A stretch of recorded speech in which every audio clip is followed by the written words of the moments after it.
ओम नमो भगवते वासुदेवाय नमः। नमस्कार बंधुगण आपण मानकु आम यूट्यूब चैनल को स्वागत। आज आम आपण मानकु कहबू 9 और 10 तारिखर दिनटी आपणकर किपरि साब्यस्त हेबो, केउ प्रकार ए दुई दिन को आपण प्लानिंग करिवे, ए दुई दिनर स्थिति आपणकर किपरि रहिबो, ता सहित जदि आम विशेष भाव में आपको कहबू केउ सब जिनिस रे आपणको फायदा हेबो, केउ सब जिनिस रे आपणको सावधानता अवलंबन करबा को पड़िबो, आपणकर लव लाइफ किपरि रहिबो, क्यारियर किपरि रहिबो, बिजनेस आउ व्यापार किपरि रहिबो, ता सहित स्वास्थ्यर महत्वपूर्ण इनफॉरमेशन मध्ये आमे आपण मानकु देबू। आउ ए वीडियो शेष रे आमे आपण मानकु किछि उपाय विषय मध्ये कहबू, जहा द्वारा आपण ए दिन को आहुरी अधिक शुभ और मंगलदायक साब्यस्त करि परिबे। तेणु आगो को वीडियो आरंभ करबा पूर्व आमर आपनकु रिक्वेस्ट कि जदि आपण आमर ए चैनल ले नुआ करी आछंती तो चैनल को सब्सक्राइब करंतु, सांगरे नोटिफिकेशन बेल को मध्य ऑन करंतु, जहा द्वारा समय समय सह नुआ नुआ वीडियो रो नोटिफिकेशन आपनकु मिल जिवो। तो आसंतु जानिबा किपरि रहिबो आपनक पई विशेष रूप रे 9 और 10 तारिखर दिन। जदि सबुठार प्रथमे कहबा कि ए दिन रे कोन आपनक पई विशेष रूप रे पॉजिटिव रहिबा पई जाउछि, जदि आमे आपण माननकु कहबू कि ए दिन रे प्रकृति आपनकु भरपूर साथ प्रदान करिवो, कौनसी लाभदायक एवं महत्वपूर्ण समाचार मिलिबा कारणरू आपण निजको आत्मबल एवं भावनात्मक रूप से बहुत अधिक सशक्त अनुभव करिवे। अटकी थिबा कार्य को पूरा करबा पई जदि कहिबा आपण पूरा परिश्रम करिवे, ए दिन आपणक पई बहुत ही लाभदायक दिन विशेष रूप से सिद्ध हेबो। ए दिन कौनसी महत्वपूर्ण समाचार आपणको अवश्य मिलिबो, आर्थिक समस्या सुधुरिबो, अटकी थिबा कौनसी जमी बाड़ी संबंधित कार्य रे आपणको सफलता मिलिबार विशेष रूप से जोग बनुछि। कौनसी पुराणा मित्रंक द्वारा साक्षात हेबा कारणरू मन आपणकर बहुत प्रसन्न रहिबो। ए दिन सुख सुविधा जेपरि जिनिस को किणा किणी रे आपण आपणक टाइम को स्पेंड करिवे, निजर प्रतिभा और क्षमता को बुझिबे, जहा द्वारा आपणकर व्यक्तित्व रे आहुरी अधिक निखार देखिबा को मिलिबो तथा समाज रे आपणकर छवि देखिबा को मिलिबो। ए दिन व्यस्ततापूर्ण रहिबो, कामर बहुत ही अधिक बोझ रहिबो, किंतु सफलता मिलिबा द्वारा थकापणा आपणको आदो हेबो नाही, उत्साह मध्य आपणकर बनिकी रहिबो। घरे बंधु बांधवक आगमन द्वारा मौज मजलिस रे आपणकर टाइम को स्पेंड करिवे। निजर योजना को सफल बनैबारे ए दिन आपणक पई बहुत ही उत्तम रहिबो। काफी लंबा टाइम रु विशेष रूप से चली आसुथुबा कौनसी प्रॉब्लम रु विशेष रूप से आपणको मुक्ति मिलिबो, जहा द्वारा आपण निजको चिंता मुक्त अनुभव मध्य करिवे। किंतु आर्थिक मामला विषय जदि कहबा ठोस आ महत्वपूर्ण निर्णय आपणक पई लाभदायक सिद्ध हेबो। समयर चाल आपणक सपक्ष रे रहिबो, एहार आपण बहुत भरपूर उपयोग करंतु। आपणकर महत्वपूर्ण कार्य प्रणाली द्वारा आपण समस्तक समक्ष रे प्रशंसार मध्य पात्र हेबे, किंतु कि कौनसी भी कार्य अथवा योजना पूर्वरु रूपरेखा अवश्य बनै नियंतु, एहा आपणक पई बहुत ही भल रहिबो। अनेक प्रकार सफलता ए दिन रे आपणको अवश्य ही प्राप्त हेबाकू जाउछि। ता सहित आसंतु जानिबा ए दिन रे आपणको पई कोन नेगेटिव रहिबो। निजर क्रोध एवं तर्तर जेपरि स्वभाव उपरे आपण नियंत्रण रखंतु।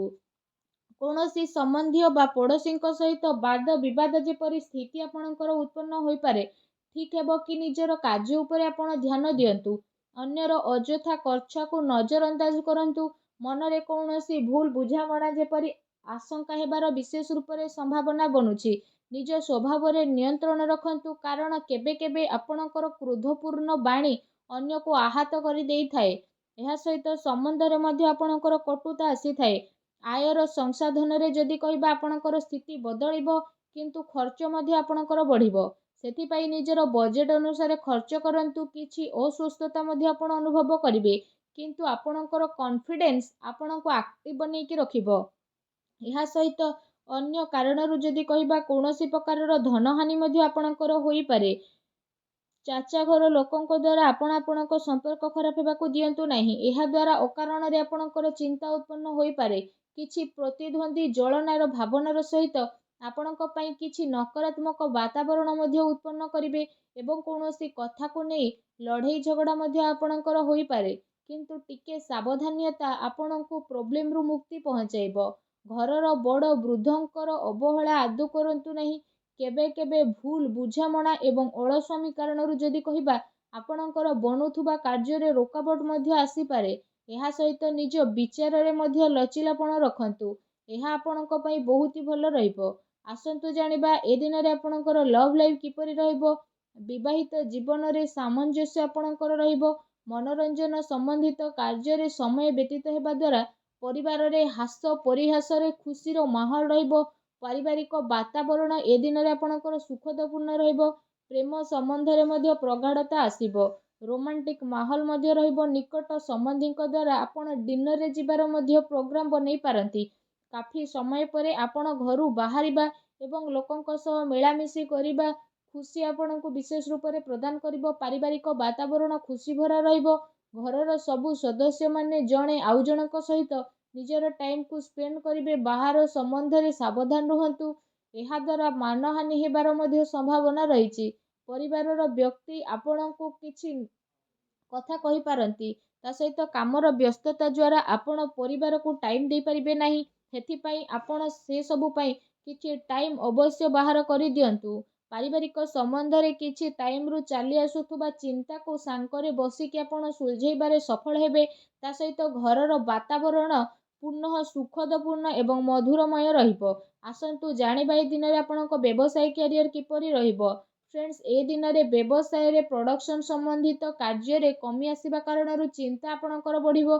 କିନ୍ତୁ ଆପଣଙ୍କର ପେମେଣ୍ଟ ପାଇଁ ଆର୍ଥିକ ସ୍ଥିତି ଆପଣଙ୍କର ମଜବୁତ ମଧ୍ୟ ରହିବ। ସେଥିପାଇଁ ଆପଣଙ୍କୁ ଅଧିକ ଭାବିବାର ଆବଶ୍ୟକତା ନାହିଁ। ଉଚ୍ଚ ଅଧିକାରୀଙ୍କର ସହଯୋଗ ଆପଣଙ୍କ କାର୍ଯ୍ୟରେ ମନ ମୁତାବକ ସଫଳତା ପ୍ରଦାନ କରିବ। ଏହା ସହିତ କୌଣସି ବଡ଼ ଅର୍ଡର ମଧ୍ୟ ମିଳିବାର ବିଶେଷ ରୂପରେ ସମ୍ଭାବନା ବନୁଛି। ସରକାରୀ ସେବାୟତ ବ୍ୟକ୍ତିଙ୍କ ଉପରେ କାମର ଅଧିକ ବୋଝ ମଧ୍ୟ ରହିବ। ତା ସହିତ କାର୍ଯ୍ୟକ୍ଷେତ୍ରରେ କୌଣସି ବି ନିର୍ଣ୍ଣୟ ଆପଣ ଏକା ନିଅନ୍ତୁ ନାହିଁ। ବରଂ ଟିମ୍ ୱାର୍କ ବନେଇକି ଆପଣ କାମ କରନ୍ତୁ। ଏହା ଦ୍ୱାରା ବ୍ୟବସ୍ଥା ଆପଣଙ୍କର ଉତ୍ତମ ବନିକି ରହିବ। ଆର୍ଥିକ ମାମଲାରେ କାହା ଉପରେ ଅଧିକ ଭରସା କରନ୍ତୁ ନାହିଁ, ନା କୌଣସି ପ୍ରକାରର ସମଝୋତା କରନ୍ତୁ। ଫ୍ରେଣ୍ଡସ୍, ବ୍ୟବସାୟିକ କ୍ଷେତ୍ରରେ ଆପଣଙ୍କୁ ଆପଣଙ୍କ ପରିଶ୍ରମର ଅନୁରୂପ ବହୁତ ଭଲ ପରିଣାମ ମଧ୍ୟ ହାସିଲ ହେବ। ଏ ଦିନରେ ଆପଣଙ୍କୁ ଆପଣଙ୍କର ଭାଗ୍ୟର ଅଧିକ ସହଯୋଗ ମିଳିବ। ଚାକିରି କରୁଥିବା ବ୍ୟକ୍ତି କୌଣସି ସରକାରୀ ମାମଲାରେ ଫସି ମଧ୍ୟ ପାରନ୍ତି, ତେଣୁ ଆପଣ ସାବଧାନ ରୁହନ୍ତୁ। ବ୍ୟବସାୟିକ ପରିସ୍ଥିତି ଏ ଦିନରେ ଆପଣଙ୍କର ଅନୁକୂଳ ରହିବ। ଆପଣ ଆପଣଙ୍କର ପୁରା ଧ୍ୟାନ ବିଜନେସ୍ ଉପରେ କେନ୍ଦ୍ରିତ କରିବେ। କୌଣସି ବଡ଼ ଲୋକଙ୍କୁ ମିଳିବାର ସମ୍ଭାବନା ମଧ୍ୟ ରହିଛି। ବ୍ୟବସାୟିକ ଗତିବିଧି ସମ୍ବନ୍ଧିତ ଯୋଜନା ମଧ୍ୟ ଆପଣଙ୍କର କୌଣସି ବାହାର ବ୍ୟକ୍ତିଙ୍କ ସହ ସେୟାର କରନ୍ତୁ ନାହିଁ। କେହି ଏହାର ଅନୁଚିତ ଉପଯୋଗ ମଧ୍ୟ କରିପାରେ ଏବଂ ଅର୍ଡର ସମ୍ବନ୍ଧିତ ସବୁ କାର୍ଯ୍ୟରେ ସ୍ଥିତି ଆପଣଙ୍କର ବଦଳିବ। ଚାକିରି କରୁଥିବା ବ୍ୟକ୍ତିବିଶେଷଙ୍କ ପାଇଁ ଏ ଦିନ ବହୁତ ହି ଲାଭଦାୟକ ଦିନ ରହିବା ପାଇଁ ଯାଉଛି। ଫ୍ରେଣ୍ଡସ୍, ଚାକିରି ସମ୍ବନ୍ଧିତ ଯଦି କହିବା, ଏ ଦିନରେ ଆପଣଙ୍କୁ ବହୁତ ଅଧିକ ଖୁସି ଖବର ଅବଶ୍ୟ ହିଁ ପ୍ରାପ୍ତ ହେବ, ଯାହାଦ୍ୱାରା ଆପଣଙ୍କୁ କାଫି ଖୁସିର ଅନୁଭବ ହେବ। ଆସନ୍ତୁ ଜାଣିବା ଏ ଦିନରେ ଆପଣଙ୍କ ସ୍ୱାସ୍ଥ୍ୟ କିପରି ରହିବ। ଯଦି କହିବା ଗ୍ୟାସ୍ ଏସିଡିଟି ଦ୍ୱାରା ଆପଣଙ୍କୁ ପ୍ରୋବ୍ଲେମ ରହିବ। ଖାଦ୍ୟପେୟରେ ସଂଯମତା ରଖନ୍ତୁ। ବ୍ୟବସ୍ଥିତ ଦିନଚର୍ଯ୍ୟା ଆସିବାର ଅତି ଆବଶ୍ୟକତା ରହିଛି। ତା ସହିତ ସ୍ୱାସ୍ଥ୍ୟ ମୌସୁମୀ ପରିବର୍ତ୍ତନ କାରଣରୁ ଥକାପଣ ଆପଣଙ୍କୁ ବିଶେଷ ରୂପରେ ଅନୁଭବ ହେବ, କମଜୋରି ଅନୁଭବ ହେବ। ନିଜର ଇମ୍ୟୁନି ସିଷ୍ଟମକୁ ଷ୍ଟ୍ରଙ୍ଗ ରଖନ୍ତୁ। ଏହା ସହିତ ନିଜ ସ୍ୱାସ୍ଥ୍ୟକୁ ଆହୁରି ଅଧିକ ଭଲ ରଖିବା ପାଇଁ ଆପଣ ପ୍ରତ୍ୟେକ ଦିନ ଯୋଗ କରନ୍ତୁ, ବ୍ୟାୟାମ କରନ୍ତୁ, ସୁସ୍ଥ ରୁହନ୍ତୁ। ଆସନ୍ତୁ ଜାଣିବା ଏ ଦିନରେ ଆପଣଙ୍କ ପାଇଁ କ'ଣ ବିଶେଷ ଉପାୟ ରହିଛି। ଏ ଦିନରେ ଆପଣ ସ୍ନାନ ଆଦି ବିଶେଷ ଭାବରେ କରିସାରିବା ପରେ ବହୁତ ହି ସଚ୍ଚା ଦିଲରେ, ବହୁତ ହି ସଚ୍ଚା ଭାବରେ ଚାଉଳ ଏବଂ ଦୁଗ୍ଧର କ୍ଷୀର ବନାନ୍ତୁ। ସେଥିରେ ଆପଣ ଚିନି ବଦଳରେ ମିଶ୍ରି ମିଶାନ୍ତୁ। ଆଉ ତାପରେ ଆପଣ ସେ କ୍ଷୀରି ଯେତେବେଳେ ପ୍ରସ୍ତୁତ ହୋଇଯିବ, ତାକୁ ଭୋଗ ସବୁଠାରୁ ପ୍ରଥମେ ଆପଣ ମା ଲକ୍ଷ୍ମୀଙ୍କ ପାଖରେ ଲଗାନ୍ତୁ। ଏହାପରେ ସେ କ୍ଷୀରିକୁ ଆପଣ ଗରିବ ଲୋକଙ୍କ ଭିତରେ ବାଣ୍ଟି ଦିଅନ୍ତୁ। ଏପରି କରିବା ମାତ୍ରେ ହିଁ ମା ଲକ୍ଷ୍ମୀଙ୍କର କୃପା ଆପଣଙ୍କୁ ପ୍ରାପ୍ତି ହେବ। ଆଶା କରୁଛି ଆଜିର ଭିଡ଼ିଓଟି ଭଲ ଲାଗିଥିବ। ଭିଡ଼ିଓଟି ଭଲ ଲାଗିଥିଲେ ଭିଡ଼ିଓଟିକୁ ଲାଇକ୍ଟେ କରନ୍ତୁ। ଚ୍ୟାନେଲରେ ନୂଆ ଆସିଲେ ଚ୍ୟାନେଲକୁ ସବସ୍କ୍ରାଇବ୍ କରନ୍ତୁ। ଧନ୍ୟବାଦ।